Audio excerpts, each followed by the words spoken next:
Darklands was released in 1992. It was published and developed by MicroProse. MicroProse is known for developing and publishing Civilization 1 and 2, and publishing games like Master of Orion 1 and 2. They've done more, but that's a short list. It was made on a budget of $3 million. Darklands was also one of the influences for Elder Scrolls. Now, let's talk about this game. Darklands is a historical computer role-playing game set in 15th century Holy Roman Empire. That's why on the cover it says heroic role-playing set in medieval Germany. Now, don't judge a book by its cover. This game came out in 1992, so the graphics are dated, but this is a complex game. This is a historically accurate CRPG. But Darklands has an interesting take on 15th century medieval Germany. In Darklands you can get into fights, wander the streets, do odd jobs, check out the church, go to mass, go to confession, and see a lot of religious people, since people were very religious back then. And there's a lot more to do in this game, but there are also fantasy elements, things having to do with German folklore and supernatural things. Now some of you might be saying, well, Che, if it has this stuff, how is it historically accurate? Well, you have to understand, put yourself in the position of a person in 15th century medieval Germany. A lot of people back then believed in folklore. They thought it was real. They took it seriously. They believed in these tales, these urban legends. So this game is historically accurate in the context of how an average citizen in that time and place viewed the world. And if you look into this game or play it, you will see that, especially in the main story, it involves people trying to summon Baphomet, but I'm not going to spoil any more. Now, I think Darklands was ahead of its time. To me, there are certain aspects in this game that definitely make it ahead of its time, and I'm going to talk about some of that. I'm only going to just scratch the surface. There is a lot to this game. But let's start with character creation. When you start Darklands, you have the option of creating a new party. You can choose the pre-made characters, but I recommend creating a new party. It's fun that way. And when you create a new party, you create characters, of course. You need to go out adventuring with some people. What's unique about Darklands is how in-depth this character creation is. For 1992, it definitely was ahead of its time. When you start out, you can choose your character's background and how they live their life. There are no classes in Darklands. You can choose how your characters live their lives through professions like student and monk, but that gives them experience and makes them better in certain things depending on which profession you choose. But as I said before, there are no classes. Now, you have to maintain a balance between age and experience. The more professions you choose for your character, the more experienced they are. But they get older, and your characters age in this game, and of course as they get older they get weaker and they need to be replaced. So finding that right balance is key. You don't want a character that's young and dumb and doesn't know what they're doing, because you'll go out there and get slaughtered.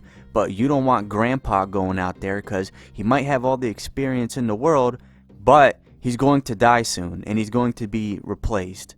And you also have attributes and skills. I'm going to list all the skills in this game: edged weapons, impact weapons, flail weapons, polearm weapons, thrown weapons, bow weapons, missile device, religion, virtue, alchemy, speak common, speak Latin, read and write, healing, artifice, streetwise, and woodwise. And those are the skills in Darklands. Now, Darklands is a unique game, especially with the way it uses skills. For example, you can use your reading and writing skill to research saints, and you definitely want to do that, because when you call upon saints in this game, they help you. They give you bonuses, they can give you money, and they can heal your party. I'll give you another example.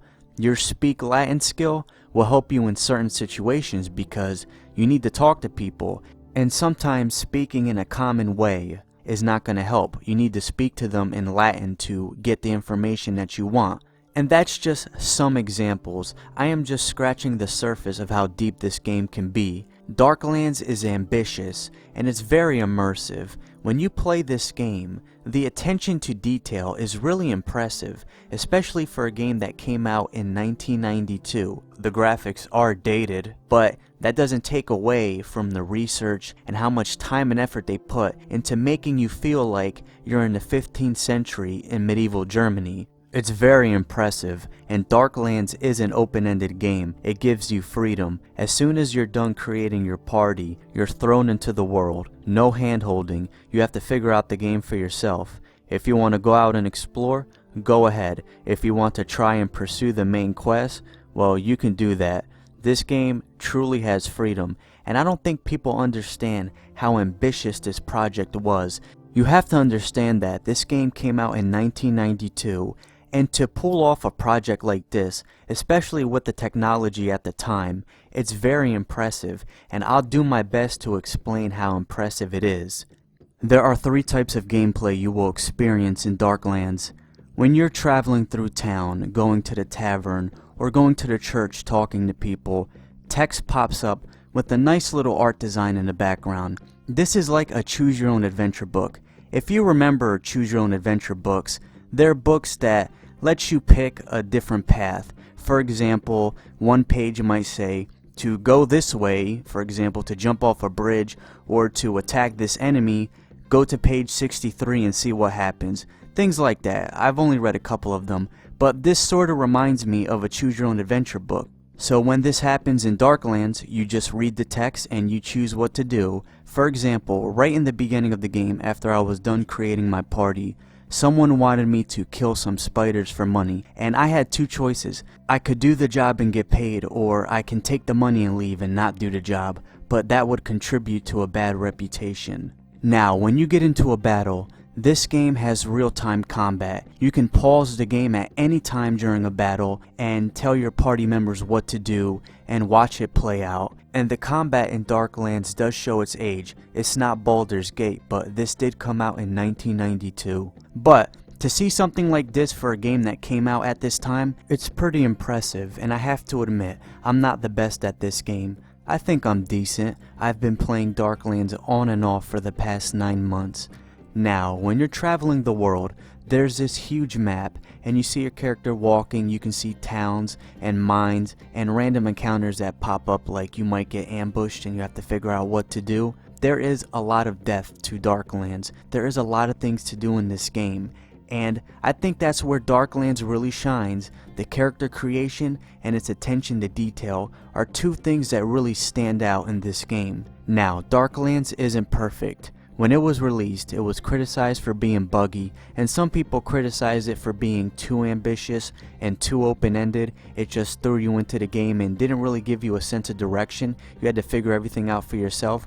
I personally did not have a problem with that. I like when a game does not hold your hand. I'd rather have a buggy game that's quote-unquote too ambitious than a game that is not ambitious or barely ambitious and does not have that many bugs. I'll take the overly ambitious game any day of the week. So, why is Darklands a forgotten game? Why don't we hear about it more? It seems to me that over time, Darklands got pushed to the side. And what's the reason for that? I honestly don't know. I think one thing that has to do with it is Ultima 7. Darklands was released in 1992, and Ultima 7, The Black Gate, was released in 1992. And if you ask anyone that knows anything about CRPGs, Ultima is going to come up. It's legendary. But other than that, I really don't know why. And I just wanted to do this video to show appreciation to this forgotten game. Thank you for watching this video. I will leave links in the description. There are some great articles and videos about Darklands, and you can learn more about the game. Let me know what you think about this. If you want, you can leave a comment or you can message me on Twitter. You know how to get into contact with me. Have a great day.